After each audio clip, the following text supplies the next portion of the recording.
Welcome back to the Daily Bible Devotional Study Series. We begin today the chapter of James. James encourages believers to find joy in various trials, knowing that testing produces perseverance and spiritual maturity. Wisdom is promised to those who ask God in faith without doubting. Readers are reminded that true wealth is found in spiritual endurance, not earthly riches. Temptation is described as something that does not come from God, but from personal desires. Each person is drawn away by their own longings, which lead to sin and ultimately death. God, on the other hand, gives every good and perfect gift and does not change. Believers are called to be quick to listen, slow to speak, and slow to anger, especially when hearing God's word.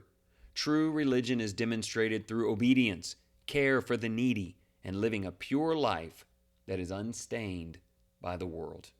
Such a beautifully practical letter. Here are some things from chapter 1 you might be able to use today. James begins with this proclamation: our faith grows strongest amid challenges. When we face trials, we can see them as opportunities for growth rather than reasons to give up. God uses difficult moments to shape our patience and develop our character. We must seek wisdom and trust that God will provide it without hesitation. Temptations arise from within us, but God is here to help. It is easy to hear the word and move on, but we must live it out with intention. Along the way, our actions matter. We must care for others, especially those often overlooked. When we control our speech and pursue purity, we reflect the heart of God. He blesses those who walk in faith and obedience.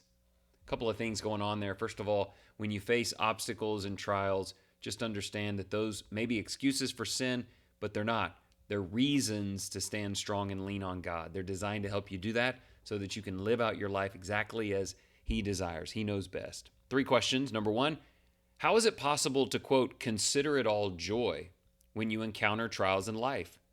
And then what role does prayer play, and how confident must you be in God? So first of all, how do you consider it joy in trials? Is that your attitude? And where does prayer work in and around all that? Question 2, why do some blame God when they face temptation?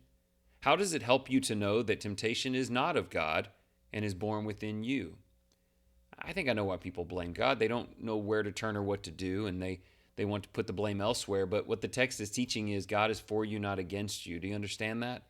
And that evil is seated somewhere in what you've allowed within yourself. And that helps me put greater trust in His power than even my own.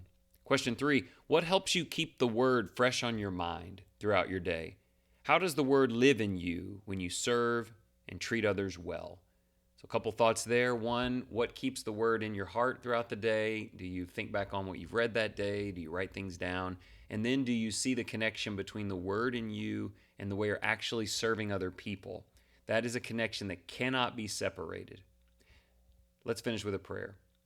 Present God, you are close in every moment, even during our trials. Thank you for being constant when life feels uncertain. Give us hearts that trust you when we do not understand. Teach us to seek wisdom from you and to believe that you give generously. Help us not only to hear your word, but also to live it out with honesty and purpose. Shape our character through each challenge we face.